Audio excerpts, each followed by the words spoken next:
เตรียมตัวบวชมื้ออื่นหัดห่มผ้าให้มันเป็นเด้อไปเรื่อยๆนั่นแหละห่มผ้าไปเรื่อยๆ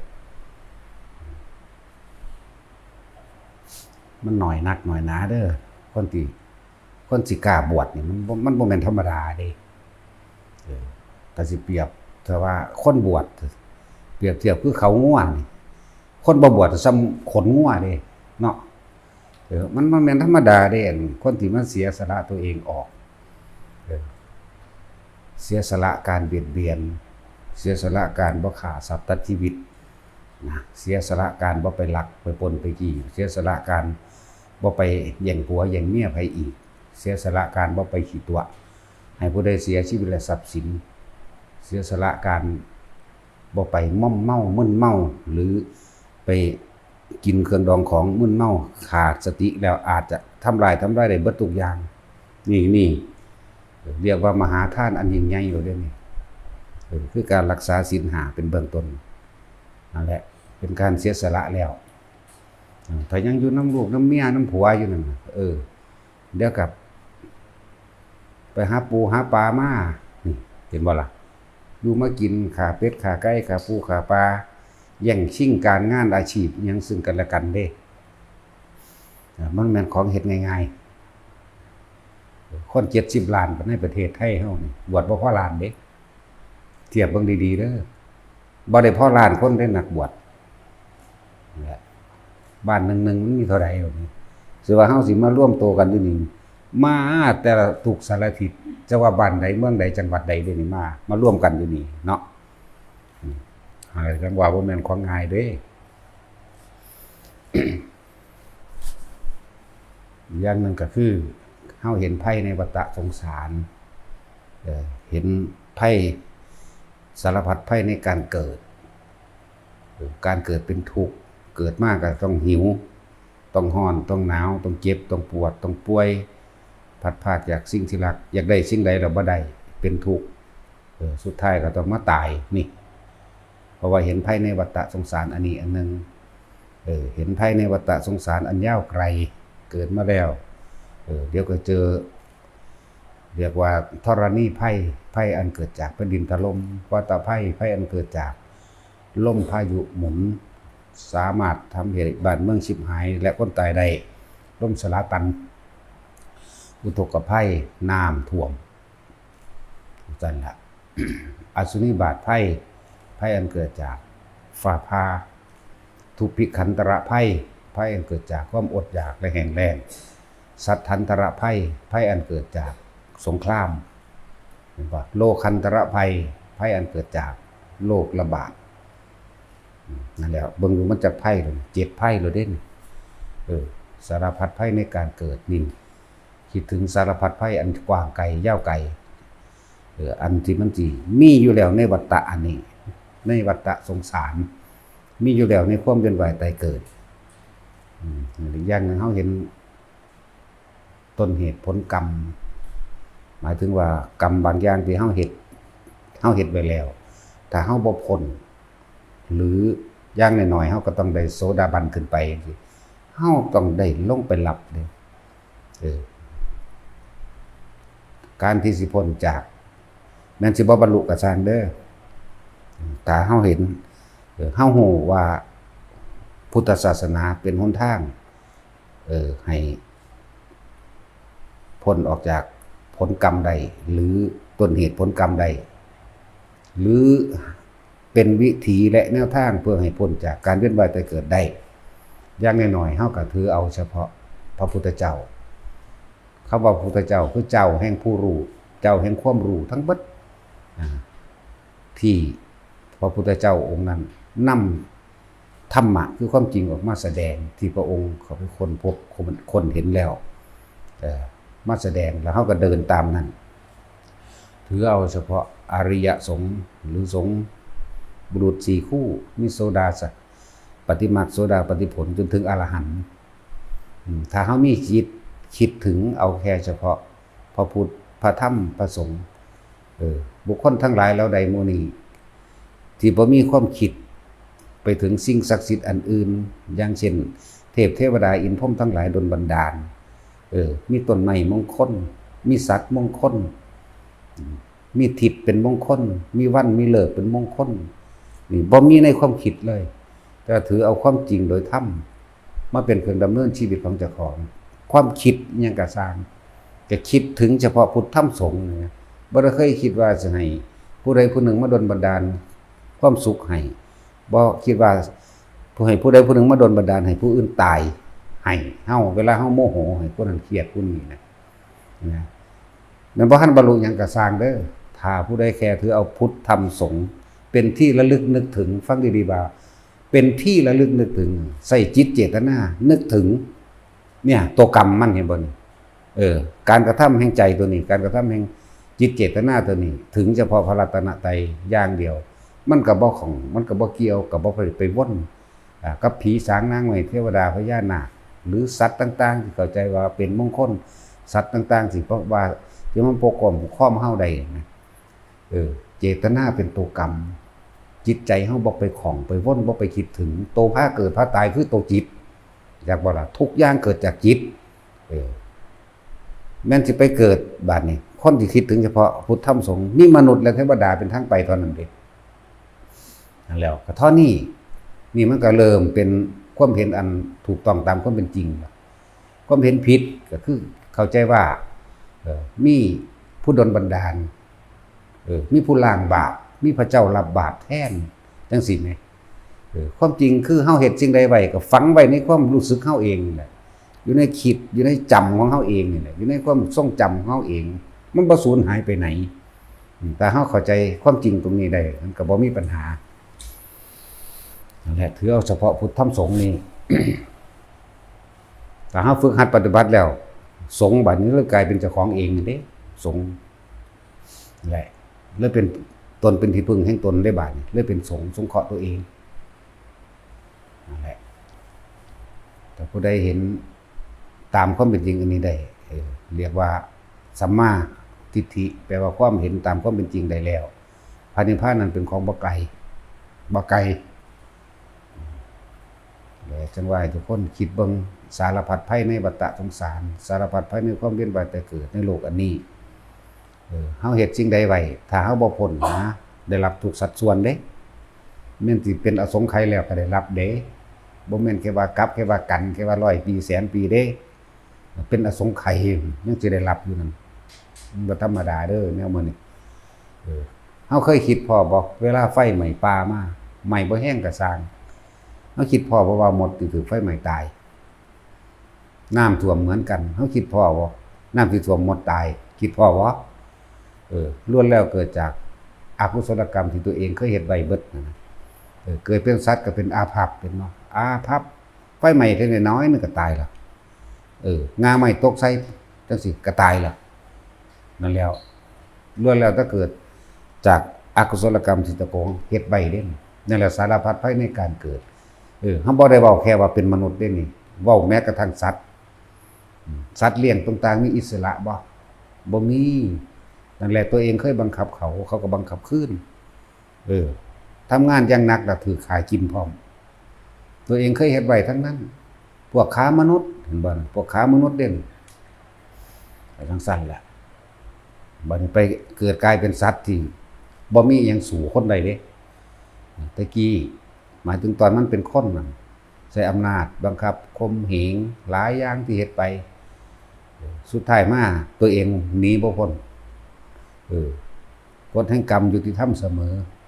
กฎหมายเฮ็ดหยังบ่ได้ก็สร้างกฎแห่งกรรมนั่นแหละสิตามท่านเองจะสิไปหนีอยู่ทางใดบ่มีทางพ้นใดดอกนานอกจากนิพพานพ้นใดตัวนี้องคุลิมานก็ฆ่าคนมาเท่าใดก็พ้นใดเป็นอรหันต์ใดสันตติอมาตย์ฆ่าหลายกว่าองคุลิมานอีกในจรคาตฆ่าครึ่งนึงเอาเนี่ยพระเจ้าจังพ้นได้นี่มันมีมองให้พ้นอยู่ แล้วจังว่าถ้าเฮาคิดถึงทุกเพศภัยต่างๆที่เฮาสิได้รับไปในไปข้างหน้านี่เป็นหยังเฮาคือว่าน้อมเข้ามาพิจารณาจิตใจของเจ้าของเองคนเฮามันบ่ได้ทุกข์อิหยังมากดอกหน้าทุกข์นำความคิดนี่แหละมันบ่ได้ทุกข์นำมันอื่นดอกแม่นบ่ล่ะทุกข์นำความคิดเด้ มีฤทธิ์มากที่สุดก็คือความคิดของเจ้าของเองเด้นั่นแหละวิธีเพิ่นก็บอกให้เด้ที่แรกก็หยุดความคิดให้มันเป็นซะก่อนสมถะคือการรู้ลมหายใจนี่แหละการทรงฌานเจริญฌานนี่แหละทำให้จิตว่างให้เห็นความว่างให้เห็นความหยุดการคิดซะก่อนวิปัสสนาทำให้ว่างจากจิตว่างจากความคิดว่างจากความเห็นได้บัดเนี่ยวิธีมันมีอยู่บ่ได้ยากเป็นวิธีที่เฮาต้องเฮ็ดเอาเองบ่มีไผบังคับได้ซ้ำตัวเองต้องบังคับตัวเองเด้แม่นบ่ล่ะสั่นแล้วมีผู้ใดบังคับมาอยู่บ่คนมาปฏิบัติภาวนาอยู่นี่มีอยู่บ่มีแต่มาเอาเองเบิดเด้นี่เพราะว่าหยังเห็นทุกข์ในเรื่องร่างกายเจ้าของเห็นทุกข์ในความคิดจิตใจของเจ้าของเองเห็นทุกข์ในรูปกับนามในตัวเองนั่นแหละเห็นความบ่จีรังอย่างยืดในกายเห็นความบ่เที่ยงแท้แน่นอนในความคิดเฮ็ดจังได๋สิหนีออกจากความคิดอันนี้ได้เฮ็ดได้หนีออกจากวัฏฏะสงสารอันนี้ได้วัฏฏะคือความหมุนเวียนเปลี่ยนไปสงสารก็มาจากคำว่าสังขารนั่นแหละสงสารก็เลยจักว่าล่ะหนีออกจากความเห็นหนีออกจากความคิดและหนีออกจากความหมุนวนในความคิดคนเฮาสิเป็นไปตามความคิดจักว่าล่ะเฮ็ดไปตามความคิดพูดไปตามความคิดแล้วต้องหนีออกจากความคิดอันนี้นะมันแค่เปลี่ยนรูปเป็นร่างซื่อๆได้ร่างกายอันนี้ว่าเวลาเฮาคิดโกรธเกลียดเครียดแค้นหวังทำร้ายผู้ใดผู้หนึ่งให้ชิบหายแต่เฮาตายในอารมณ์นั้นนำความคิดนั่นเด้นรกเลยนี่มั้ยก็ฮู้อยู่ปานนี้แหละสิพยายามเป็นหยังกับมันพยายามจะฆ่าเขาเห็นหยังเนาะคือว่าต้องพยายามฆ่าเลยสั่นตัวจักอยู่ตัวอีหยังก็เว้ามาเป็นปกติอยู่แล้วเรื่องจังซี่นั่นแหละฆ่าความโลภเจ้าของนั่นแหละฆ่าความคิดเจ้าของนั่นแหละฆ่าตัวนี้ตายแล้วบ่ได้กลับมาตายมาเกิดมาอีกเด้อล่ะเนาะเห็นบ่ซั่นนั่นแหละฆ่าเจ้าของน่ะจักว่าล่ะฆ่าคนไปบ่บุญบ่ไหวคนก็มาจากความคิดก็มาจากคนอันนี้เฮาเว้าเด่นอย่างว่าคนซื่อๆเด้ที่จริงคือสัตว์แม่นบ่ล่ะสัตว์ทั้งเบิดเลยถ้าบ่เว้นไว้เฉพาะพระอรหันต์จังบ่แม่นสัตว์เพราะเป็นสัตว์ของพระโสดาบันอย่างจังได 75% นั่นมีความเป็นสัตว์ผู้ยังมีอารมณ์ที่ยังคล่องอยู่ในรูปในรสในกลิ่นในเสียงนี่คล่องอยู่เห็นบ่นี่ความเป็นสัตว์ของพระสกิทาคามี 50% ก็มีอารมณ์คล่องอยู่ในรูปรสกลิ่นเสียงคือเก่านั่นแหละความเป็นสัตว์ของอนาคามี 25% พระอรหันต์เบิดความเป็นสัตว์บ่เป็นหยังใดๆทั้งสิ้นเห็นมั้ยแต่ฮู้อยู่ก็เฮ็ดเอาตัวนี่ล่ะตอนเฮายังหาอยู่หากินอยู่คิดพอเวลาหมดแดงกัดศูนย์ให้มันเอาตีนถูกันอยู่ว่าซั่นเนาะคิดพอบ่เคยเฮ็ดบ่อันซั่นแล้วหมดแดงกัดตีนมือลูบลงซื่อมันก็ตายแล้วเด้มันว่าล่ะเอามือลูบเอาตีนถูกันบ่ว่าหมดแดงบ่ว่าหมดดำเมื่อใดมันขึ้นโตเฮาลูบปัดออกมันก็ตายแข้งขาหักขาขาดไปนั่นแหละอกุศลกรรมที่ตัวเองเฮ็ดไว้ทั้งเบิดนั่นแหละตะกี้เฮาเฮ็ดมันบัดนี้มันเฮ็ดเฮาเห็นบ่เฮ็ดกันไปเฮ็ดกันมาอยู่นี่เด้บางที่พวกหนึ่งเขาก่อไฟไฟมดแดงมันอยู่หั่นอยู่นี่เนาะก็เอาน้ำร้อนไปเทลงในหูลวกมันนั่นแหละก็เฮ็ดบ่ล่ะก็จังซี่แล้วเห็นบ่นี่ล้วนแล้วตั้งแต่เจ้าของเคยเฮ็ดแบบนั้นไว้พวกมันก็เคยเฮ็ดกับเฮาไว้นี่แหละมันหมุนกันอยู่จังซี่เด้ล่ะ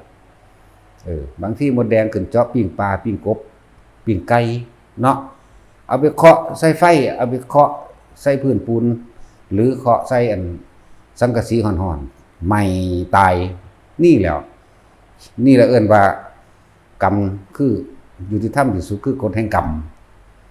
นี่บ่พ้นบ่เฮาเคยคิดถึงบ่เอาแนวนี้เอาแต่ของก็เคยถูกไหม้มาจังซั่นแล้วคือกันเด้ถูกไหม้ถูกเคาะลงในเตาไฟถูกเขาเอาน้ำร้อนลวกมาแล้วโว้ยถ้าสิเว้าตามพระพุทธเจ้าที่เขาปาดคอเฮานี่เลือดของเฮามันหลายยิ่งกว่าแม่น้ำในทะเลทั้ง4เคยคิดพอบ่แน่จังซี่ทะเลทั้ง4บ่แม่นทะเลมีเตโรเนียมเด้บ่แม่นอ่าวไทยเด้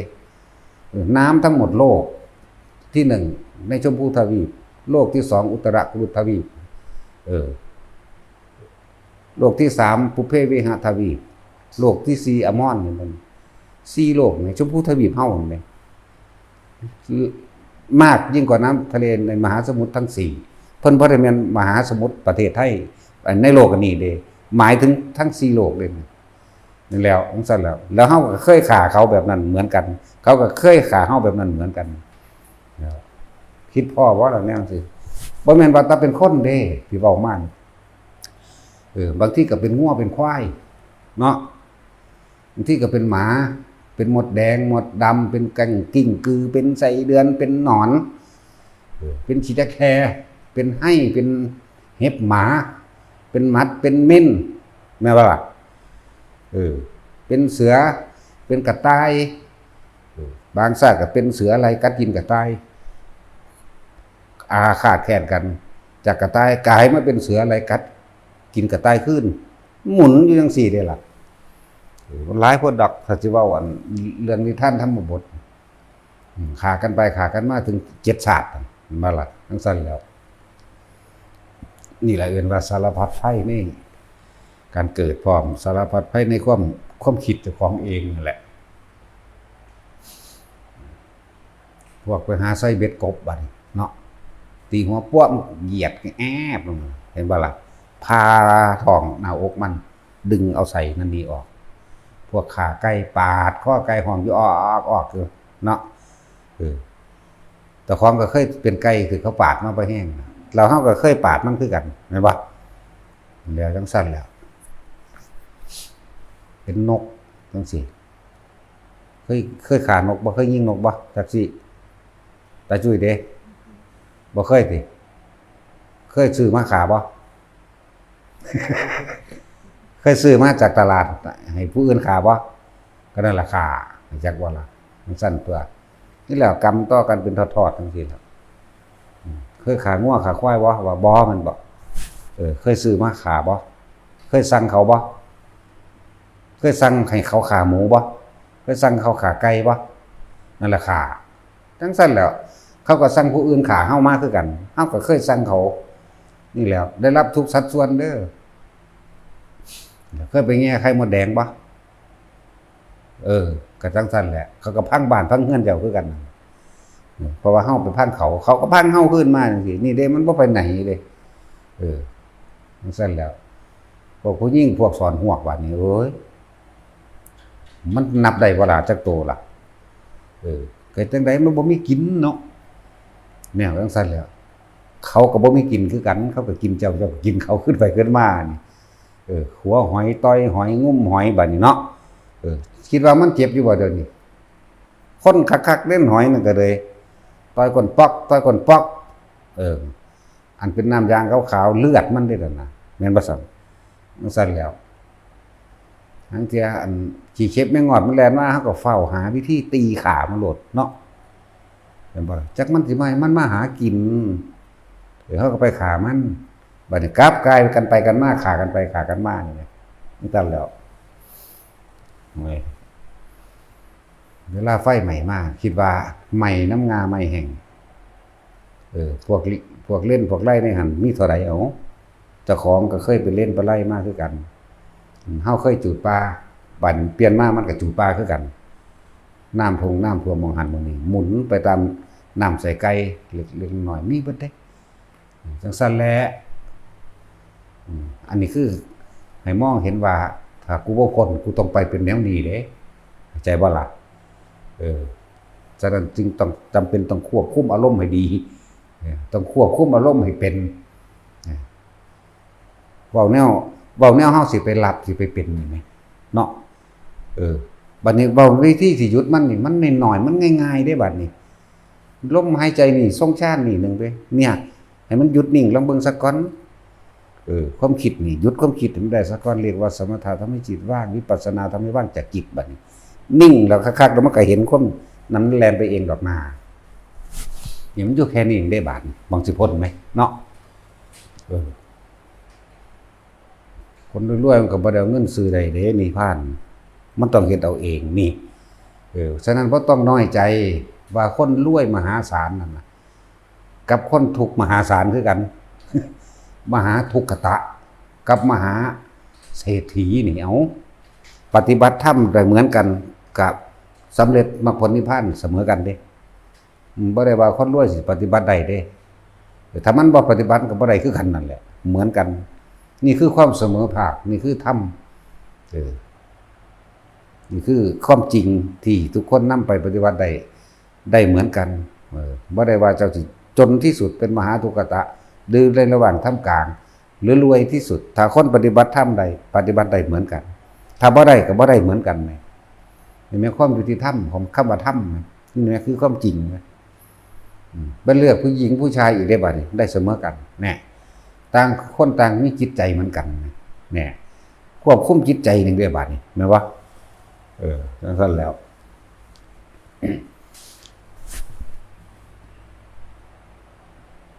ศาสนาที่สอนให้พ้นได้โดยตนเองมีศาสนาเดียวเท่านั้นแหละมีแต่พุทธศาสนาเท่านั้นแหละนอกนั้นมีแต่ความหวังว่าผู้อื่นสิมาซอยแม่นบ่ล่ะไผสิมาซอยไผได้เวลาปวดหัวปวดแขวมันคือบ่ให้ผู้อื่นซอยสั่นคือบ่ให้ผู้อื่นรองรับว่าให้หรือว่าป่วยจังซี่เนาะให้พระเจ้าป่วยแทนที่ล่ะนี่คือความจริงความเกิดทุกคนเป็นทุกข์เพราะว่าหิวเพราะว่าร้อนเพราะว่าหนาวเนาะทุกข์เพราะว่าเจ็บป่วยได้บัดนี้ปวดหัวปวดแขวมึงสิปฏิเสธว่าบ่ทุกข์บ่เนาะสิปฏิเสธได้อยู่ว่าบ่ทรมานนี่คือความจริงทุกชนชาติทุกศาสนาแต่ว่าอยู่ในถ้ำเดียวกันเด้เอามือจุ่มลงในน้ำร้อนก็ร้อนคือกันเด้ล่ะหากว่าคนละเสียงซื่อๆห่างคนก็โอ้ยห่างคนก็จักแล้วแต่ผู้ใดสิอุทานขึ้นมาไหมแต่ความรู้สึกร้อนเหมือนกันนี่เนาะบัดนี้บุคคลที่รักตายก็คิดถึงเหมือนกันหรือถึงผู้อื่นฆ่าก็มีความโมโหอาฆาตคือกันเด้จังซั่นแล้วบ่ได้เลือกศาสนาเด้อันตัวนี้หมาก็ฮ้อนเด้เนาะหรือว่ามันบ่ฮ้อนหมามันก็ฮ้องเหงงคือกันนั่นแหละคนก็โอ้ยอีแม่มึงเอ้ยเนี่ยแล้วแต่ว่าสิอุทานออกมาเด้มันว่าจังซั่นแหละนี่แหละคือธรรมคือความจริงอยากได้คือกันอยากมีความสุขคือกันเนาะบ่อยากเจ็บอยากไข้อยากป่วยเหมือนกันคนสัตว์ก็เหมือนกันแต่สิเว้าเรื่องสัตว์เสมอกันนั่นแหละหมากับคนก็เสมอกันนั่นแหละเอิ้นว่าสัตว์คือกันเด้เข้าใจบ่ล่ะเวลาเขาด่าไอ้สัตว์นั่นน่ะเขาพูดจริงเด้แม่นบ่สัตว์ถ้าเฮาเป็นอรหันต์แล้วเขาจังพูดบ่จริงเอาความจริงได้นี่สัตว์คือผู้ยึดติดและเกี่ยวข้องในอารมณ์ความรู้สึกในความพอใจมีความปรารถนาในความสุขอันเกิดจากรูปรสกลิ่นเสียงสัมผัสอารมณ์ความรู้สึกยินดีนี่สัตว์เทวดาอินทร์พรหมก็สัตว์เบิดนั่นแหละนั่นบ่สัตว์เว้นไว้แต่พระอรหันต์ยังว่าอยู่ดังนั้นจะมีความเป็นสัตว์มากน้อยโอ้ยสิเว้าเป็นหยังดอกโสดาสกิทาคาก็ดีเนาะจักสิอธิบายหยังกับแนวจังสัตว์ถ้าสำนั่นแหละนั่นแหละอย่าลืมเด้อผู้ใดเคยขาหมดไว้เอาน้ำร้อนลวกหมดแดงไว้เคาะหมดแดงน้ำปิ้งไก่น้ำปิ้งปลาทูปิ้งกบปิ้งเขียดปิ้งปลาเข็งใส่ไฟเขาก็สิเคาะเจ้าคืนคือกันนั่นแหละผู้ใดไปต้อยก้นหอยไว้ผู้ใดไปทุบหัวกบหัวเขียดหัวปลาไว้เขาก็สิทุบเจ้าคืนคือกันนั่นแหละเวียนกันไปเพี้ยนกันมาอยู่นี่แหละนั่นน่ะล่ะซั่นแล้วไผเคยใส่เบ็ดใส่เศษเดือนไว้ก็สิได้ไปซื้อข้าวใส่คืนคือกันแล้วโหมันทั้งเป็นตาย้านตอนเฮาเป็นใส่เดือนเขาก็เกาะปากเฮาสอดลงมาหน้าอกทิ่มลงไปในน้ำก็เสือกเป็นน้ำร้อนๆน้ำแสบๆปลาบักใหญ่เป็นตาย้านอย่างแล่นมาสวบมันดิ้นหนีลุกดักเห็นบ่ล่ะเขาก็สวบกึบเจ็บปวดตาย1ชีวิตไม่ตกนรกมานี่มันหูจักเบิดแล้วเด้ตาย1ชีวิตก็เฮ็ดอีกตาย2ชีวิต3ชีวิตนี่พรึบเดียวนั่นโอ้ยบ่แห้งพรึบเดียวมันจักซาดได้แล้วนะ1ชีวิตก็ซาดนั่นแหละจักว่าบัดนี้เป็นเครียดบัดนี้ เฮาเคยเกาะขาโต้ยมันเนาะ เกาะขาโต้ยมันให้มันยันให้มันดินจังซี่เขาก็เกาะเฮาลงไปทิ่มลงไปน้ำนั่นบ่แม่นน้ำธรรมดาน้ำแสบๆเนี่ยเว้ามันแล้วก็ได้ความรู้สึกคือเก่าอยู่นี่น้ำแสบๆปลาก็เป็นตาย้านคั่นแควบักใหญ่กากซากคือเลื่อยนี่2อันงับเข้าจังซี่มันก็ซากเฮาโลดเด้กินกลืนกึกแล้วก็เป็นขึ้นมาใหม่อีกโอ้ธรรมดาบ่แล้วเขาเคยเกาะปากเกาะคือกันบัดนี้เขาก็เกาะเพดานทั้งนี้สอดออกทั้งอันตานี่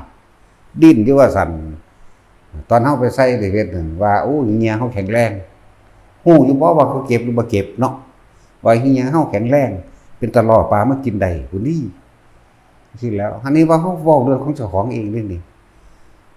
เรื่องเฮาไปเป็นมาแล้วเด้นี่ตกนรกแบบนี้มาแล้วบัดนี้เฮาไปหา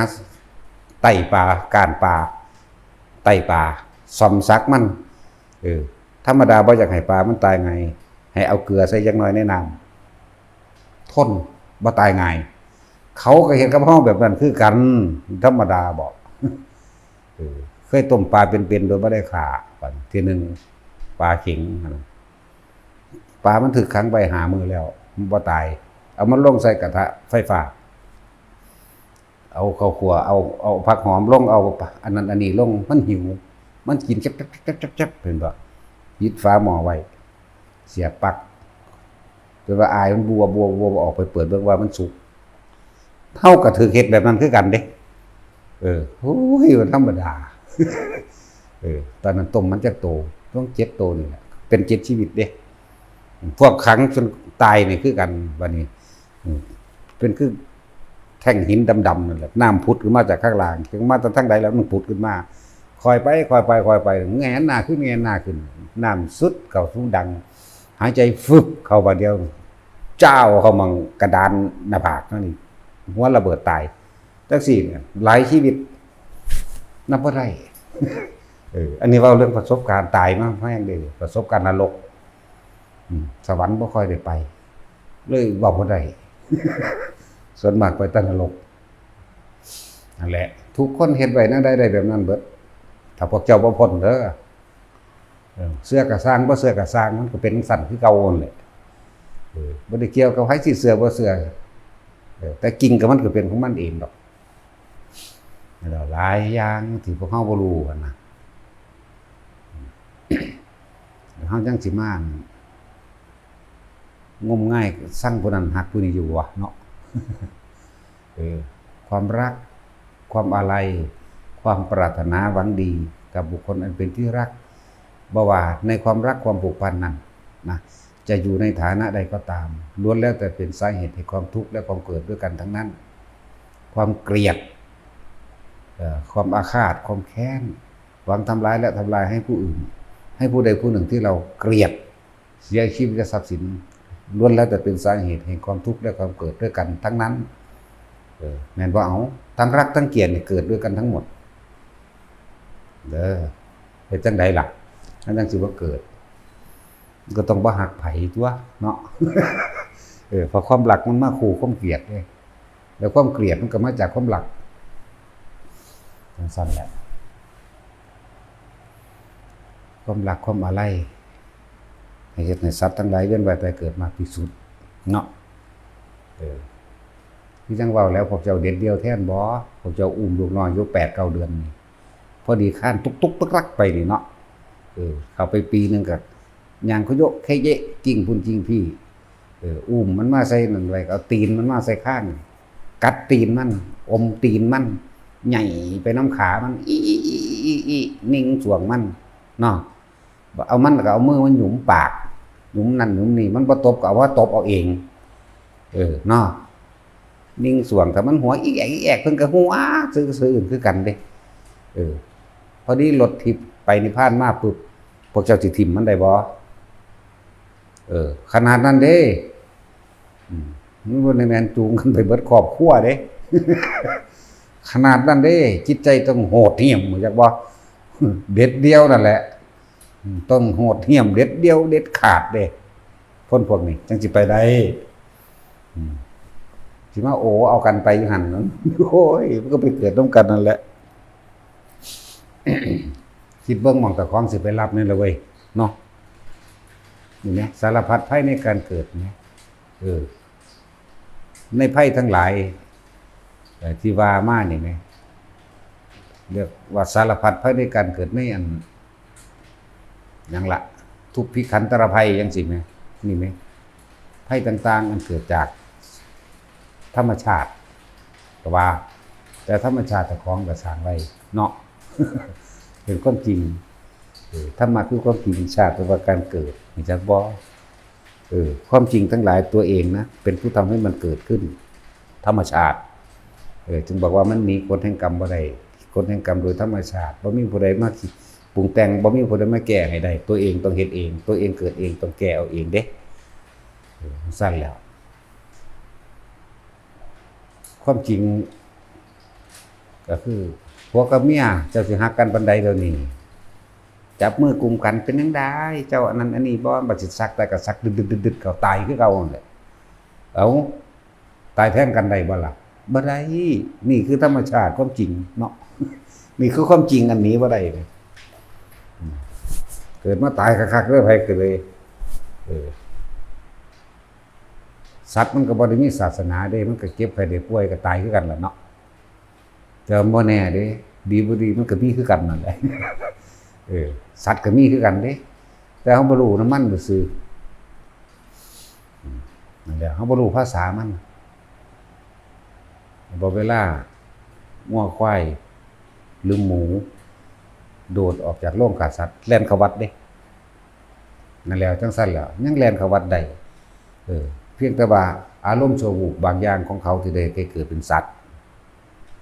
แต่ว่าในสำนึกแต่มันมีจิตใต้สำนึกมันมีแล่นไปอยู่ในวัด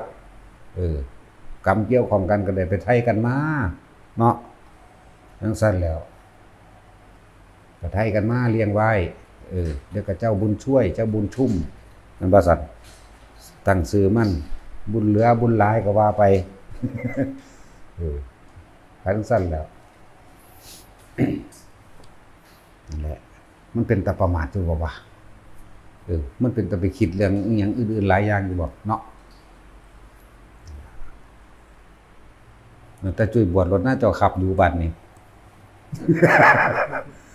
มีหนี้จักล้านโอ้ยสาเด็กน้อยเกิดมาว่านมีหนี้ตั้ง4ล้านหาจังได๋ให้มันเป็นหนี้เนาะแท็กซี่ก็คือกันหาเงินจังได๋หาให้มันเป็นหนี้ปานนั้นว่าหาเงิน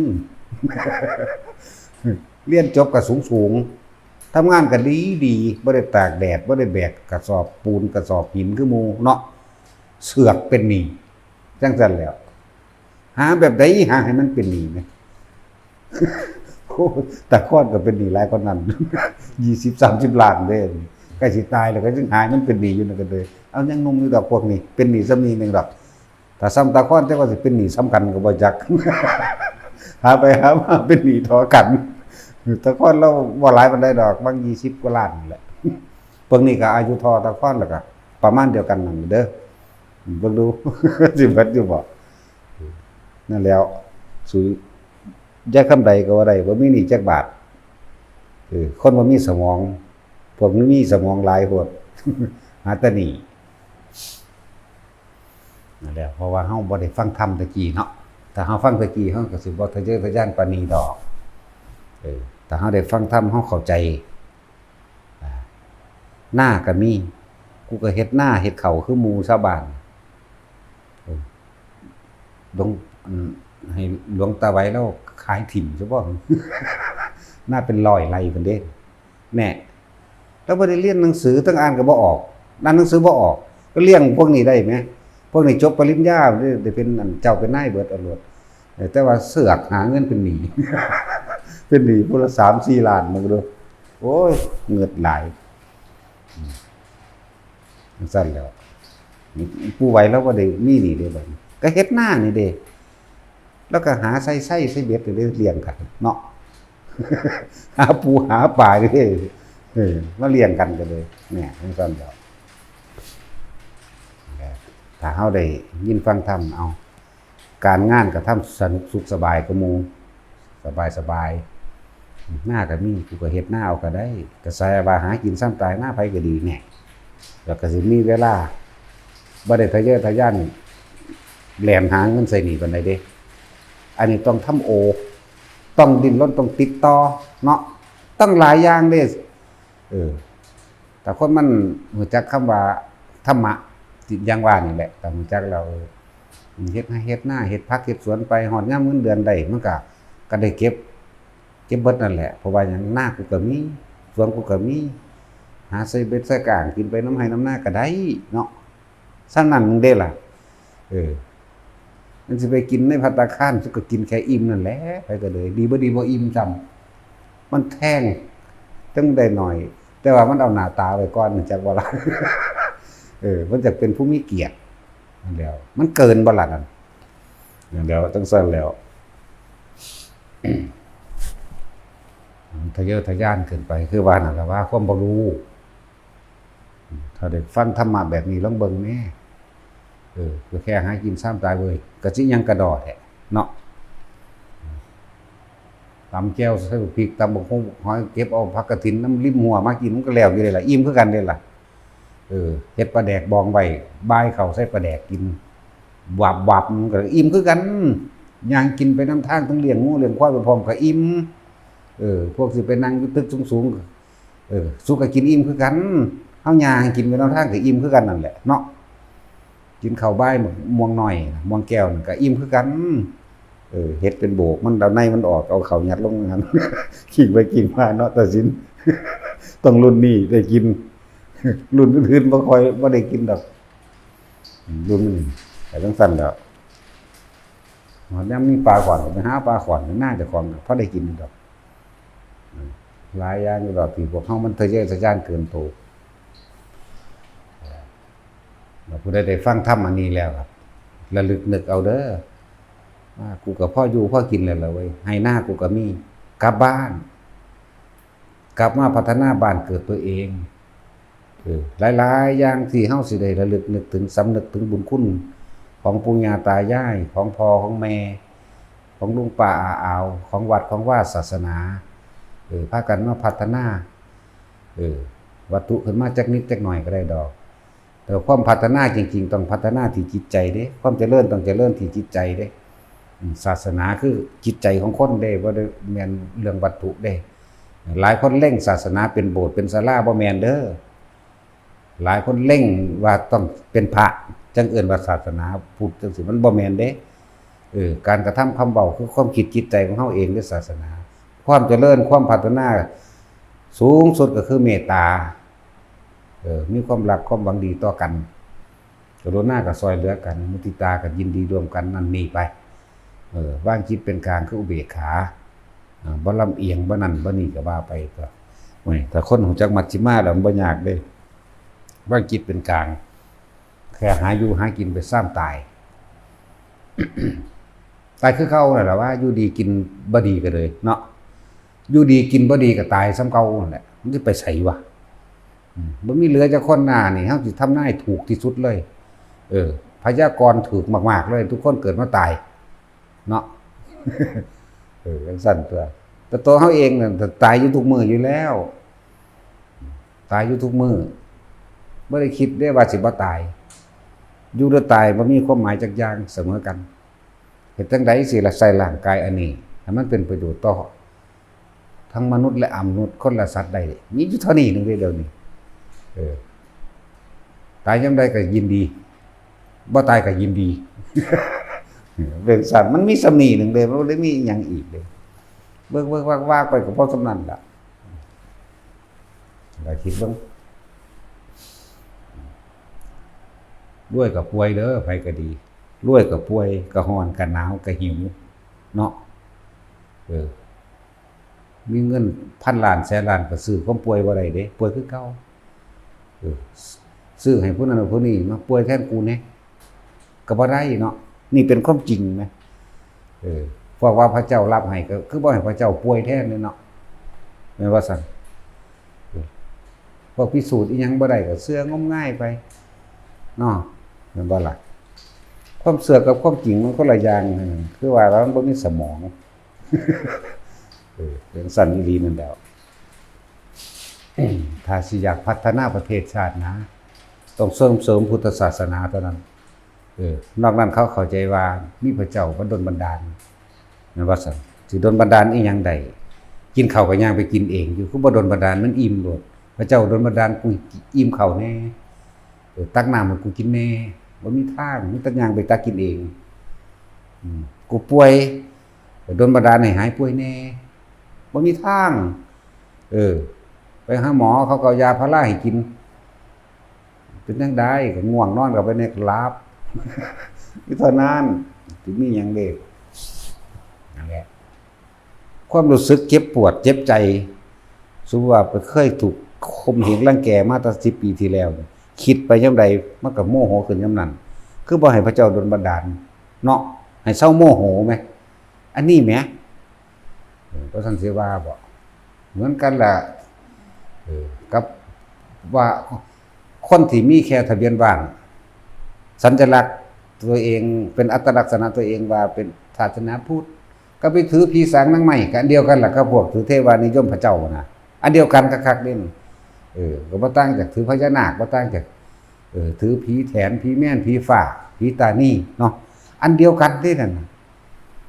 ซั่นแล้วคือว่าเขาโดนบันดาลเนี่ยเศร้าเนี่ยพระอินทร์ก็โดนบันดาลบ่ได้เด้จักว่าล่ะเนี่ยตะกี้ว่าพระพรหมเนาะพระพรหมสร้างโลกพวกศาสนามื้อนี้เกิดที่หลังเบิดนั่นแหละอันเกิดก่อนมันคือศาสนาพระพรหมเทวานิยมมาก่อนอยู่แล้วพวกพราหมณ์ทั้งหลายถือพรหมพราหมณ์ทั้งหลายถือว่าตัวเองบริสุทธิ์จังสันจังสี่บริสุทธิ์หาแม่มึงบอกยังฆ่าปูฆ่าปลาฆ่าสัตว์กินอยู่แม่นบ่ซั่นยังลักปล้นจี้ฆ่ากันอยู่ว่าเจ้าของนั่นเป็นเกิดจากพรหมเป็นผู้บริสุทธิ์นั่นเห็นบ่อันพวกเรานี่แต่งขึ้นมาข่มเหงกันเบิดนั่นแหละแต่งขึ้นมาเพื่อสิข่มเหงผู้อื่นจังซั่นแหละนั่นแหละคือความหลงผิดพระพุทธเจ้าอุบัติขึ้นมาแล้วมันเป็นตนาเสียดายเด้อพวกเฮาถ้าเฮาบ่ใส่ใจในคำสอนเพิ่นจริงๆแล้วก็เฮ็ดนำนานๆเกิดที่หนึ่งเด้ว่ามันเกิดง่ายปานนั้นเด้ในสมัยที่พระพุทธเจ้าเสด็จลงจากดาวดึงส์แสนโกฏโลกธาตุมองเห็นพุทธเจ้าทั้งเบิดนี่เมื่อนั้นเป็นมื้อที่โลกของนรกนั่นโลกมนุษย์นี่เทวโลกนี่มองเห็นกันเบิดแล้วก็เทวดาทั้งหลายอีกอื่นแสนโกฏโลกธาตุสามารถเดี๋ยวเห็นกันเบิดคนที่บ่ปรารถนาเป็นพระพุทธเจ้าบ่มีจักคนแม้ที่สุดแม้กระทั่งมดแดงเห็นนี่ก็ปรารถนาเป็นพระพุทธเจ้าเห็นความอัศจรรย์เห็นความยิ่งใหญ่แต่ว่าใน90ล้านโกฏอันนั้นล้านโกฏฟังดีสิสำเร็จได้เพียงหนึ่งก็ยังยากมันบ่ธรรมดาเด้นั่นแหละเฮามาเห็นแล้วเฮาสิปล่อยคุณค่าอันนี้หนีหายไปเฮ็ดหยังเนาะตะกี้เฮาเว้าหน่อยเด้90แสนโกฏเด้เฮาบอกใหม่เว้าตามนี้โลด90แสนล้านโกฏสิทำได้1หรือ2นี่อู้ยยังยากจังว่าว่าท่านสิว่าอสงไขยบ่อสงไขยคิดเบิ่งแน่พระพุทธโคดมเอาให้ยันพอดีนี่20 40 80เบิ่งดูนั่นน่ะจังซั่นตัวนับบ่ได้เด้ไม่อาจสามารถรวมกันได้เด้นั่นน่ะคำว่าอสงไขยบ่อาจสามารถเอามาร่วมนับได้นับบ่ได้แปลว่าไม่นั่นแหละสงไขยนั่นคือสงเคราะห์ไม่อาจสามารถเข้ามารวมแล้วก็นับได้บ่อาจสามารถนับได้เลยเอิ้นว่าสงไขยจังซั่นแล้วปรารถนาบักหลายเนาะมดแดงคนมันจะไฟไหม้ถิ่มทั้งใดแล้วบัดนี้เนาะแม่นบ่ซั่นบางทีเขาก็จูดปลาไฟไหม้ตายไปศูนย์ให้คนไปลงนรกไปศูนย์ให้คนลงนรกไปแม่นบ่เป็นมดแดงมดดำมดหยังแน่แหละถูกไฟไหม้ปลามาหาลังเทื่อเขาก็บ่ได้ตั้งใจว่าสิเหยียบเขาแล่นหยอกกันจนแต่เขาก็ไปเหยียบมดดำมดแดงตายนั่นแหละกรรมเจ้าได้รับเห็นบ่เฮาบ่ฮู้เมื่อซ้ำว่าเฮาไปเหยียบมันตายเนาะนั่นแหละเอาโทษกับไผบ่ได้เด้บัดนี้เพราะเขาบ่มีเจตนาเรียกว่าล่ะเอาโทษบ่ได้เด้กรรมที่บ่ได้เจตนาก็สิลืมเด้อว่าบ่ได้บ่ให้ผลให้คือเก่าพวกเจ้าเคยเหยียบน้ำบ่มีผู้ใดตั้งใจเหยียบน้ำบ่มีมันก็เหยียบกันนั่นแหละกรรมมันเกิดจาก บ่ได้เจตนาเรียกว่าหาโจทย์บ่ได้จักว่าล่ะหาครูอริบ่ได้เพราะว่าเจ้าของไปเหยียบเองที่ไหนได้เคยเฮ็ดไว้แต่เก่าก่อนอย่างสั่นคือพระอรหันต์บางองค์เพิ่นตายงัวส้นก็สิไปเอาผิดหยังกับงัวเนาะ สั่นแล้วบางองค์ถูกยิงตายก็สิไปเอาผิดกับหยังกับลูกปืนจังว่าทางใดเขาบ่ได้เจตนาบางองค์ถูกรถทับตายเขาบ่ได้เจตนาอันนั้นแหละคือสิ่งที่ตัวเองเคยทำเอาไว้เหมือนกันเด้นั่นแหละบ่มีคู่กรณีเด้เนาะ บางองค์ก็ถือกันยังดะพูดโลนมาแต่ทั้งเทิงใส่หัวตายซ้ำก็มีเด้นี่เขาว่าได้เจตนาบ่มีคู่กรณีนี่คือกรรมที่เคยเฮ็ดไว้เอาพระโมคคัลลามีฤทธิ์หลายคือกันตัวก็จังถือเขาขาตายเนาะ จังซั่นแล้วหลายองค์ก็ได้ล่ะพระโคติกาก็ยังปาดคอเจ้าของเอง ตายแล้วก็บริวารที่เคยทำมารวมกันนี่เห็นบ่ขนาดบรรลุแล้วบริวารที่เคยเห็นมารวมกันถึง500ฆ่าเจ้าของตายจ้างผู้อื่นฆ่าจังซั่นแล้วต้องจ้างผู้อื่นฆ่าแล้วทั้งฆ่าเอาเองมันหลายนั่นแหละนั่นแหละจึงบอกว่าขนาดบรรลุแล้วก็ยังเป็นภิกษุยังเป็นโรคเลื่อนนั่นนะที่เขามาเทศดูๆนั่นนะฟังธรรมบัดสุดท้ายก่อนตายเป็นอรหันต์ภิกษุโรคเลื่อนนั่นนะแพ้ผู้พ้องชื่อวางใดดอกชื่อใดจะบอกสุปพุทธะมีอีกผู้หนึ่งก็มีอยู่มีอีกผู้หนึ่งเป็นโรคเป็นตุ่มใหญ่ๆนั่นน่ะสุปพุทธะเป็นโรคเลื่อนฟังธรรมจากพระพุทธเจ้าแล้วมีความเห็นตรงตามความเป็นจริงเข้าสู่ลมหายใจบรรลุอรหันต์จะบ่นี่เพิ่นแสดงอริยสัจสี่เลยเพิ่นแสดงปฏิจจสมุปบาทเลยเด้ฟังแล้วก็มีความเห็นตรงปึ๊บบ่มีแนวขอขัดแย้งปั๊บเข้าสู่ลมหายใจที่สุดท้ายไปในลมหายใจเป็นอรหันต์ง่ายๆเนาะก็มันง่ายมันสิยากเฮ็ดหยังโดนนี่พวกเจ้าก็เฮ็ดเอาของตัวเนาะมันเฮ็ดง่ายๆนึงแหมจังซั่นแล้ว สุปพุทธะอันอีกองค์นึงอีหยังเนาะโอ้ยมันหลายอยู่ดอกพวกฟังธรรมก่อนตายแล้วบรรลุอรหันต์อีพ่อใหญ่สุโธทนะหมู่นี่ก็แม่นเบิดตัวฆ่าคนบักหลายตัวนี่พวกสักกยะทิฏฐิหรือแค้นสักกยะนี่จักบ่นี่ฮู้จักบ่สักกยะแปลว่าหยังผู้มีมานะทิฏฐิสูงหรือสักกยะนั่นน่ะผู้บ่ยอมให้ไผผู้บ่ลงไผผู้เข้าใจว่าตัวเองยิ่งใหญ่เด้คำว่าสักกยะนั่นสักกยะคักทิฏฐิคักๆนี่แล้วนั่นแล้วพุทธเจ้าลดมานะทิฏฐิลดสักกยะทิฏฐิที่ตัวเองออกมานี่เพิ่นเฮ็ดให้เบิ่งเพิ่นก็สากเมืองเลยซื้อเมืองมาน่ะพวกสักกยะนี่พวกเจ้าคิดเจ้าแค้นพวกมีมานะทิฏฐิเด้จังซั่นแล้วมันฆ่าคนหลายเด้นั่นน่ะพระใหญ่สุโธทนะก็เลยเขาไปหาลบเอาเนาะเลยเข้าใจว่าตัวเองนี่ยิ่งใหญ่กูบ่ลงไผว่ะย่านพระเจ้าพันเศียรคือเก่าแหละ เป็นเมืองขึ้นของเขาแต่ยังมีความเย่อหยิ่งจองหองอยู่เด้นั่นแล้วว่าท่านสิว่าว่าคำว่าสักกยะกรุงกบิลพัสล้วนแล้วแต่มีแต่คนที่มีอัตตาตัวตนแข็งกล้าและเอิ้นสักกยะผู้มีทิฏฐิอันแข็งกล้านั่นแล้วอันนี้เว้าถึงพระใหญ่สุโธทนะบัดสุดท้ายก็ตายในลมหายใจเด้ครับเนาะบรรลุอรหันต์เด้นั่นแซ่แล้วคำว่ากษัตริย์นี่แปลว่านักรบนักฆ่าเด้อย่าคิดว่าอย่างอื่นเด้ ต้นเหตุของกษัตริย์นั่นแต่เว้าแล้วพุ่นเว้าไล่มาตั้งแต่สมัยอาคันธสูตรการก่อตั้งบ้านเมืองแปลงเมืองขึ้นมาพุ่นเด้กษัตริย์จังขึ้นมาใส่ตั้งแต่ต้นกลับพุ่นเด้บ่หันหาก็มาใส่เดี๋ยวนี้เฮาเห็นกษัตริย์ของเฮาซุมื้อนี่เพิ่นก็ลบกับความทุกข์ยากลบกับความจนลบกับโลกเป็นประชาชนเด้บ่ลบด้านนึงก็ลบด้านนึงเด้บ่ลบด้วยดาบก็ลบด้วยเศรษฐกิจลบด้วยความคิดสติและปัญญาลบด้วยปรารถนาพัฒนาประเทศให้คนอยู่ดีกินดีเด้บ่ลบด้านนึงก็ลบด้านนึงเด้กษัตริย์นั่นแหละกษัตริยะเว้าตามตรงโตมันนักฆ่าเด้ฆ่าความจนก็แม่นจักว่าล่ะ ขาคนกับขานั่นสั่นแล้วแปลได้หลายอยู่มันว่าแม่นหาตอนนี้หลากทรัพย์หรือต้นทรัพย์มานี่เด้กษัตริย์มันมาแต่ต้นกับรู้จักบ่ล่ะต้นกับภัทรกับนี่มันมาก่อนพระกกุสันโธพุ่นเด้พุ่นเว้าย้อนหลังไปอีกพุ่นก็ได้ตัวคำว่ากษัตริย์จึงมีเริ่มต้นมานั่น พวกพรหมมันลงมาเกิดพรหมโพธิสัตว์จึงมาพากันเฮ็ดนี่เริ่มพากันลบเอาใดนั้นใดนี้เลิ่นผู้นี้ว่ากษัตริย์แปลว่าผู้แบ่งปันก็ว่าแปลว่านักรบก็ว่าต่อสู้ก็ว่าเด้กษัตริย์นั่นน่ะแล้วเขาแต่งตั้งให้เป็นคนยุติธรรมก็ว่านั่นแหละก็สิเว้าไปจังดอกว่าเขาซ้ำนิดนึง พอแล้วก็ไปย้ำๆๆกันอยู่น้ำบาดน้ำแม่นด้วยเขา เห็นบ่ให้เห็นไพ่ในความเชื่อถ้าเฮาสิได้เวียนไปถ้าเฮายังคิดแล้วก็เกิดอารมณ์ใดเฮาจังต้องเวียนไว้แต่เกิดจากวันนี้ความคิดที่บ่มีอารมณ์แต่ว่าต้องมีตัวรู้สึกตัวหรือตัวรู้บ่เกิด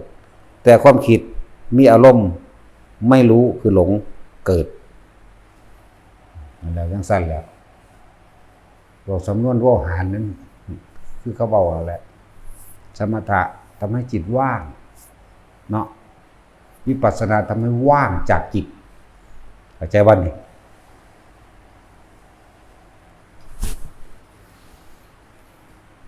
เวลาจิตมันว่างเองโดยอัตโนมัติก็มีคือเฮานอนหลับบ่ฝันนั่นแหละ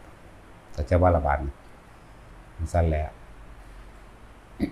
ความหยุดคิดได้ก็ว่า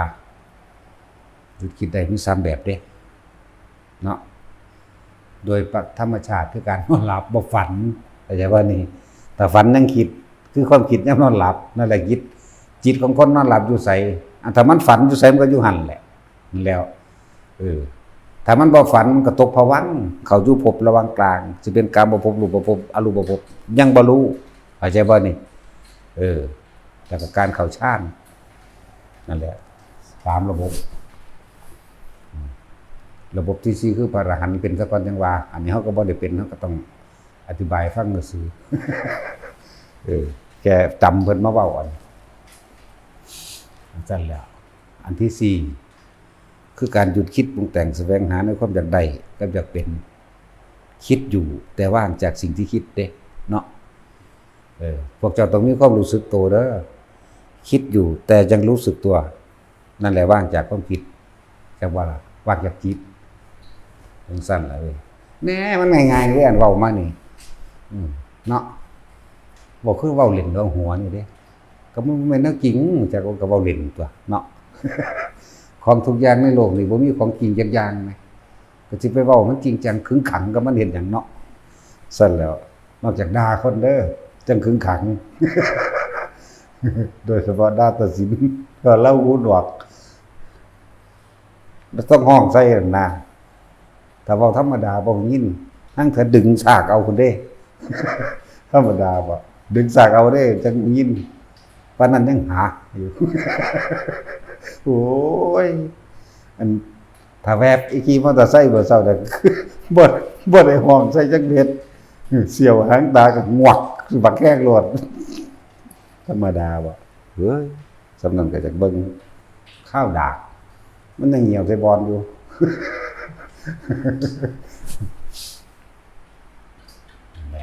วิธีง่ายแล้วเด้อไผก็ดีอยู่กับลมหายใจอยู่กับอุณหภูมิอยู่ในความรู้สึก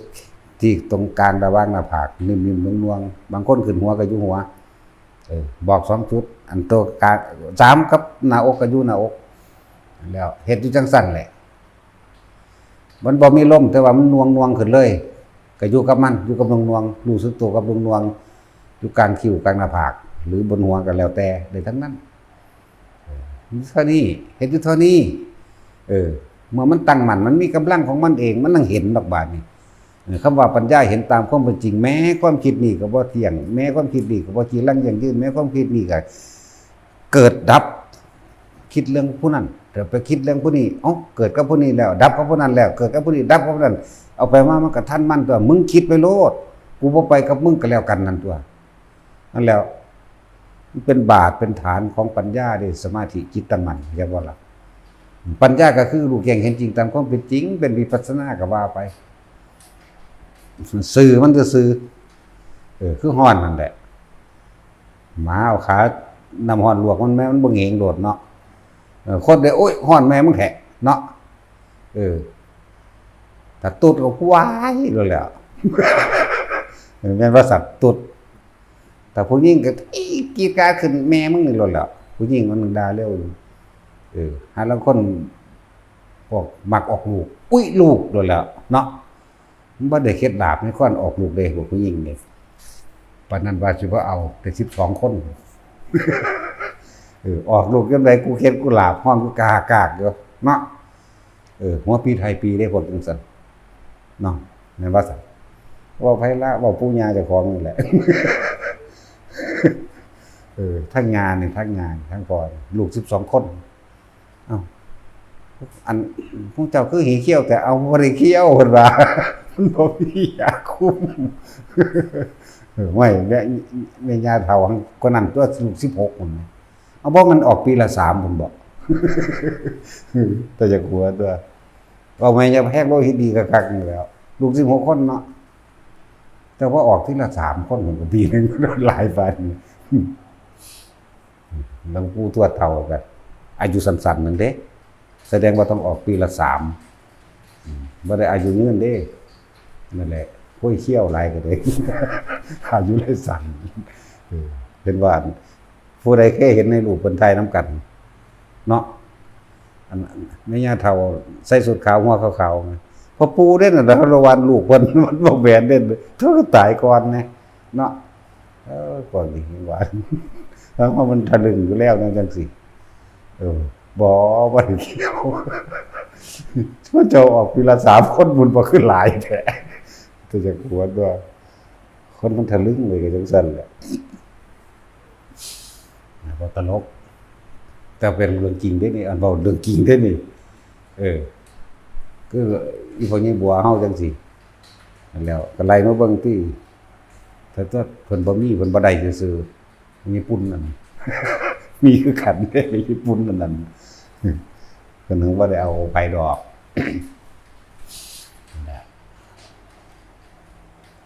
คิดออกแล้วบ่ว่านี่วิธีฝึกหัดปฏิบัติตัวเองมันง่ายๆนึงเด้พยายามนึกถึงลมเข้าออกถ้าผู้เป็นแล้วก็มันบ่ได้นึกถึงฮอดลมคือมันบ่นึกถึงหยังเลยความรู้สึกสิเกิดเลยนี่คือมันว่างแล้วเด้ต่อมาความคิดสิผุดขึ้นเองดอกว่านี่อันนั้นอันนี้ผุดแต่ว่าเฮาจะไหลไปน้ำมันเท่านั้นเองอย่านำไปคิดน้ำมันปล่อยมันคิดแต่ความรู้สึกตัวอยู่ดีนี่แหละวิธีแหม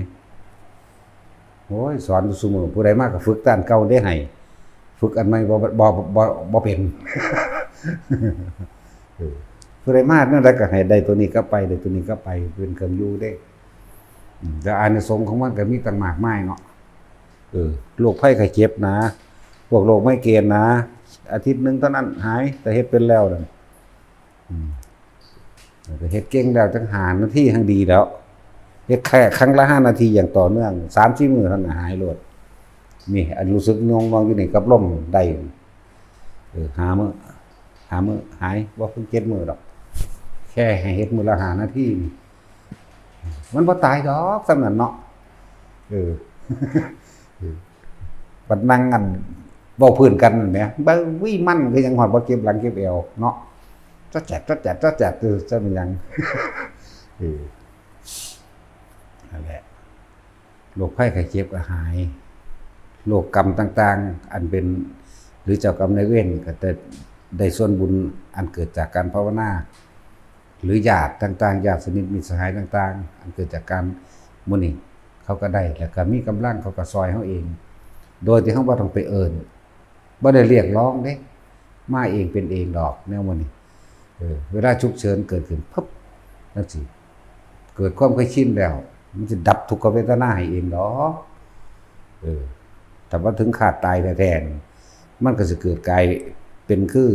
องค์ชาตินั่นแหละสิรักษาเฮาเองปิติหรือว่าผลแห่งสมาบัติรักษาเฮาเองเป็นตัวหุ่มเฮาไว้เองดอกแต่ถึงขาดตายบ่เลยบ่เก็บนั่นแล้วมันเป็นตัวเฮ็ดเอาคือหยังเด้ ตายไปเลยบ่เจ็บคนหลายคนอยู่ได้เว้าบ่ย้านตายย้านแต่เจ็บเนาะ บ่ย้านตายย้านแต่เจ็บก็ฝึกเอาตัวถ้าย้านเจ็บก็ฝึกเอาตัวนั่นแหละคนป่วยเด้อพวกเจ้าเฮ็ดหยังบ่ได้แล้วฟังธรรมผู้เฝ้าคนป่วยก็เอาธรรมะอันนี่แหละไปเปิดองค์ใดก็ได้เอาไปเปิดเถอะเอาไปเปิดให้เขาเจ้าเข้าใจความเกิดเป็นทุกข์แบบนี้ที่เขาเจ้าอธิบายไปนั่นแหละแล้วคัดเลือกเอาเด้บ่แม่นเอาไปเปิดประเภทว่าอธิษฐานเอาเด้อเลยอย่าไปเปิดได้แนวนั้นน่ะมันจะไปเกิดเป็นงู มันจะไปเกิดเป็นนั่นเป็นนี่อยู่แล้ว เปิดเทศที่มันเข้าใจง่ายๆแบบนี้โลดโอ้มันแม่นความเพิ่นเนาะความเพิ่นความเห็นมันก็ตรงได้เมื่อมีความเห็นตรงตามเป็นจริงได้มันก็มีเครื่องอยู่ได้ตัวบัดนี้สุดท้ายแล้วเฮาก็หากินสร้างตายเนาะนี่หามามากมายเพียงใดเงินทองมีมากมายเพียงใดก็บ่อาจสามารถซื้อความเจ็บไข้ได้ป่วยได้เนาะบ่สามารถซื้อบุคคลที่รักที่มันพัดภาคบ่ได้บ่อาจสามารถซื้ออดีตและเวลาขึ้นมาได้เนาะนี่ไล่ไปที่สุดท้ายแล้วมันก็ตายมาเสมอกันนี่จนก็ตายรวยก็ตายเบิดเนี่ยมันไปเฮ็ดหยังบ่ได้แล้วก็คิดตรงได้ตัวมันคำว่าคิดตรงคือตรงจากที่เฮาเทศนี่ตรงกับความจริงนี่ตรงกับความเป็นจริงแล้วมันก็ดิ้นมันก็จิตใจมันก็เศร้าดิ้นรนกวัดแกว่งเรื่องหาผู้นั้นหาผู้นี้ห่วงนั่นห่วงนี้ก็เศร้าหั่นตัวเมื่อมันเศร้าอยู่มันก็นิ่งเมื่อมันนิ่งแล้วมันก็เป็นการทรงชาติเจริญชาติไปเองตัวบัดนี้นั่นแหละ ต้องทำความตายเนี่ยได้อรหันต์ก็มีได้อนาคาก็มีเด้อเป็นแต่เอาไปฟังเป็นแต่เอาไปฟังบ่แม่นว่าบัดสิตายกูยังฟังดอกเด้อมันบ่แม่นเด้มันบ่ได้บอกเจ้าเด้อเฮาฟังไว้แต่เดี๋ยวนี้เฮ็ดไปแต่เดี๋ยวนี้ฝึกไปแต่เดี๋ยวนี้สิบ่ดีกว่าบ่เนาะให้มันชินแต่เดี๋ยวนี้ตัวเฮ็ดจังได๋มันก็หนีตายบ่ได้ดอกนาเห็นบ่นั่นเขาตายล้วนแล้วแต่กรรมที่ตัวเองเฮ็ดไว้เบิดนั่นแหละพวกนั้นจักบ่ล่ะตึกถล่มแผ่นดินถล่มนั่นน่ะพวกเกี่ยวกับน้ำคลื่นสึนามิตายจังซี่ก็พวกไปเฮ็ดสัตว์ทั้งหลายจมน้ำตายเฮ็ดคนตายจมน้ำตายเฮ็ดสัตว์ตายได้นั่นน่ะเคยร่วมสมรู้ร่วมคิดซึ่งกันและกันโดยจิตเจตนามันก็ไปตายร่วมกันเป็นกองๆนั่นน่ะพวกเคยไปหาต่อสู้สงครามก็สงครามกันเพิ่นว่าล่ะอยู่ซั่นล่ะคือยูเครนคือรัสเซียคืออีหยังแน่ล่ะประเทศทั้งพุ่นละ บ่ชื่อสื่อมัน5 มาตร 5 เมตรอีหยังนั่นน่ะนั่นแล้วจังซั่นแล้วพวกนี้บ่มีผู้ใดฆ่าก็ตายบัดนี้เนี่ยประมาณนี้เนาะแผ่นดินถล่มเอาเองเด้ล่ะซั่นแล้วเวลากรรมมันให้ผลบ่ตายนำกันพวกนึงก็มาตายอยู่ในประเทศอันนี้เนาะเขาร่วมกันเบิดนั่นแหละแล้วสุดท้ายก็ตายรวยก็ตายจนก็ตายบอกโลกนี้ขาดศีลธรรมขาดความเข้าใจอย่างตั้งแต่แห่งความจริงของชีวิตขาดธรรมนี่เอง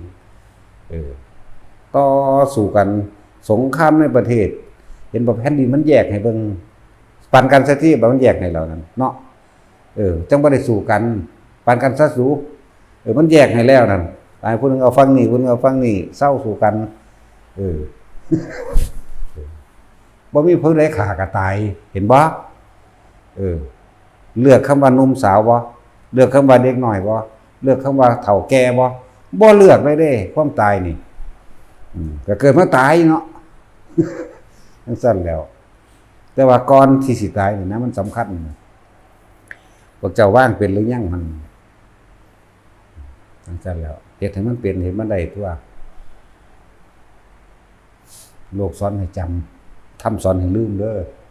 ว่างให้มันเป็นโลกสอนให้จำจดจำจิตเกิดเวียนว่ายในวัฏสงสารแต่ว่าธรรมสอนให้ลืมบ่ต้องคิดถึงหยังว่างจากสิ่งที่มีอยู่นั่นแหละเฮ็ดไปเถอะบ่มีผู้ใดฆ่ากันยังตายเด็กน้อยๆบ่ทันได้เกิดอยู่ในท้องก็ตายเนาะคนท้องก็ตายเด้ คนบ่ท้องก็ตายบ่เลือกหนุ่มสาวหยังก็สร้างเถอะเรียนสูงก็ตายเนาะ เรียนต่ำก็ตายบ่ได้เรียนเลยก็ตายจังซั่นแล้วบ่มีไผฆ่าก็ตายบ่บาดฆ่ากันเองอยู่แท้ๆเนี่ยเอาจักฝ่าย2ฝ่าย3ฝ่ายเนาะมันนั่นตายหลายธรรมชาติได้ฆ่าเอาเองเห็นว่าตายแรงบักหลายๆทีเดียวโลดมันบ่ 2-3 พันไปแล้วบ่พูดแล้วจังซั่นแล้ววันนี้พวกตายลักษณะนั้นลงไปทรมานต่อเด้พูดเด้ยากนักหนาเด้คนสิไปทรงชาติในลักษณะนั้นมีแต่ย่านตายกับมีแต่จักรอดเด้นั่นบ่ได้คิดถึงความตายเด้ถ้าเฮาจึงว่าฝึกตายก่อนตายเอาไว้นี่ถ้ามันตายจากความเป็นตายจากความอยากได้อยากดีอย่างนี้อยากเป็นนั่นเองตายจากความเป็นเลิ่นว่าฝึกตายก่อนตายอย่าอยากเป็นมันซั่นแหละถ้ามันตึกถล่มบึบมานึกถึงความตายปุ๊บกูบ่เกิดอีกแล้วนี่ฟึบกับลมหายใจโลดเนาะบ่เกิดอันจังซั่นนะแล้วมันได้ฝึกไว้บ่ล่ะเบิ่งแล้วมันบ่มีผู้ใดฝึกได้นั่นน่ะขนาดหมู่พระสงฆ์องค์เจ้าก็คือกันพ่อมีอยู่พ่อสิระลึกนึกถึงบทสวดมนต์อันนั้นอันนี้อยู่พ่อได้ไปสวรรค์อยู่ดอกเน่าเหม็นคับอยู่ในหันแล้วอันซั่นแล้วคือว่าบ่ไปฆ่าไผก็มันก็ฆ่าเอาเองอยู่ธรรมชาติล้วนแล้วแต่ว่าเป็นผลแห่งกรรมที่ตัวเองเคยเฮ็ดไว้พวกมื้อนี้ พวกดินถล่มทั้งหลายก็เคยเฮ็ดฝังคนทั้งเป็นทั้งดิบจักบันบ่ได้ว่าแต่ฝังคนอาจจะฝังสัตว์อย่างอื่นทำนั่นบ่ล่ะพวกนี้นั่นแหละเฮ็ดสิ่งใดๆสิ่งนั้นก็ยังว่าอยู่พวกนั้นเคยฆ่ากันบ่กันพวกนึงใส่ระเบิดยิงกันเนาะที่แรกถือกันอยู่ที่เฮ็ดไปความมานี่เวความอยากใหญ่สดสัตว์กันเองได้ว่านี่ตั้งแต่แล้วทุกศาสนาตายเบิดนั่นแหละ นี่คือธรรมะนี่บ่แม่นศาสนาแต่ว่านี่คือธรรมะนี่คือความจริงเดี๋ยวเฮานำออกมาเว้านี่แต่ว่าอาศัยอัตลักษณะว่าเป็นพุทธศาสนาเป็นผู้แสดงให้ฟังซื่อๆแม่นบ่ล่ะที่จริงมันบ่มีซะด้วยซ้ำเด้เฮาว่าเนาะแต่สิเอาจริงๆแล้วบ่มีแต่มีแต่โดยธรรมแต่แสดงตัวออกมาเพื่อให้มันแยกออกว่านี่คือพระทรงศีลเป็นแบบนี้แต่งตัวแบบนี้การกระทำคำพูดแบบนี้นี่เป็นอัตลักษณะต่างหากแต่จริงๆมันบ่มีดอกเป็นแต่ฟังเข้าใจยากเนาะ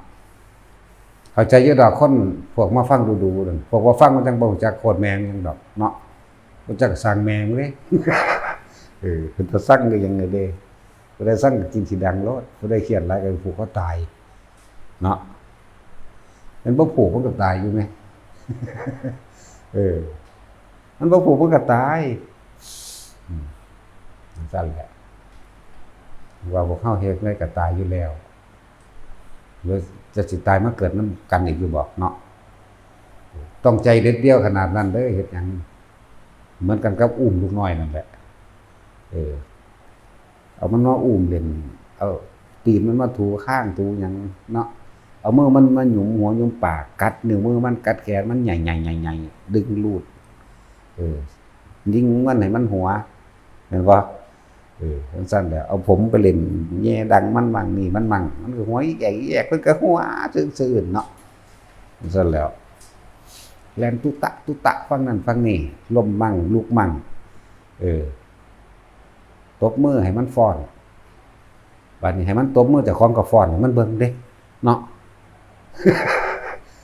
รถนิพพานมามันกล้าโดดขึ้นบ่บ่แม่นนิพพานธรรมดาเด้บัดนี้รถทิพย์แห่งนิพพานมาจอดข้างหน้าปึ๊บเสือสิงโตหมีเสือเหลืองเสือดาวจระเข้งูเต็มจะอ้อมถ้ากินมันอยู่นี่แหมกินได้บ่ล่ะเสือพวกนี้ก็หิวเนาะเนาะมันสิเป็นหลอกนี่เฮาอยู่2คนกับเด็กน้อยอันนั้นอันนี้เสือเหลืองเสือโคร่งเสือดาวตัวนี้ไฟใหม่ปลามาพร้อมคุณดีธรรมดาบ่ไฟก็ใหม่อยู่ก็มาเนาะสัตว์แล้วนี่ก็สิหุ่มกินอีกกำลังหยอกลูกเจ้าของแงะๆอยู่เนี่ยเนาะรถทิพย์มาปุ๊บเจ้าต้องถิ่มมันโดดขึ้นไปเลยได้จังสิได้ขนาดนั้นเด้คนต้องใจเด็ดเดียวเด้คนพวกนี้ถ้าโหดเลยถ้าดีคักเนาะมันสั่นเลยเพราะฉะนั้นสิว่าต้องเด็ดเดียวที่สุดได้เฮ็ดหยังก็สร้าง พวกเจ้าสิกล้าบ่หั่นแหละซ่อมเบิ่งมันสิกล้าบ่รู้แล้ว เอาถ้าผู้ชายแท้ๆกันจักสิกล้าบ่กล้าเด้อีกาอีปลามันกล้าบ่มันก็ไปเกิดเป็นฉีกตึกมันตอนนั้นแหละดีบ่ดีเป็นแบคทีเรียในหูในหมู่หูหนองหูเนาเป็นขี้มูกน้ำลายเนาะเป็นขี้มันในท้องแบคทีเรียเนี่ยสัตว์นี่น่ะมึงอยากบอกนั่นแล้วสัตว์น้อยซ่องกล้องเบิ่งติซั่นแล้วคือสิไปเป็นไส้เดือนใส่เป็นกิ้งกือเป็นหมาพันธุ์พุดเดิ้ล พันธุ์นั่นพันธุ์นี่แล้วแต่สิเป็นเด้จังซั่นแล้วเอาผู้ชายแต่ตัดสินนี่เอากล้าอยู่บ่นั่นทิ่มได้บ่แล้วซาดตั้งแต่หลานนั่นเอาใส่ข้อไว้ไปกรีดยางพร้อมทั้งเว้าน้ำมันทั้งจับสั่นเบิ่ง มันก็ดึงผมเพราะมันลิกๆทั้งได้แกดอยู่จังซี่แล้วจัดดีๆเด้อตั้งแต่กำมันไว้อยู่เด่นขนาดนั้นแล้วจังซั่นเลยต้องเด็ดเดียวที่สุดนั่นแหละจึงสิเป็นไปได้ ต้องโสเป็นโสตายจังว่า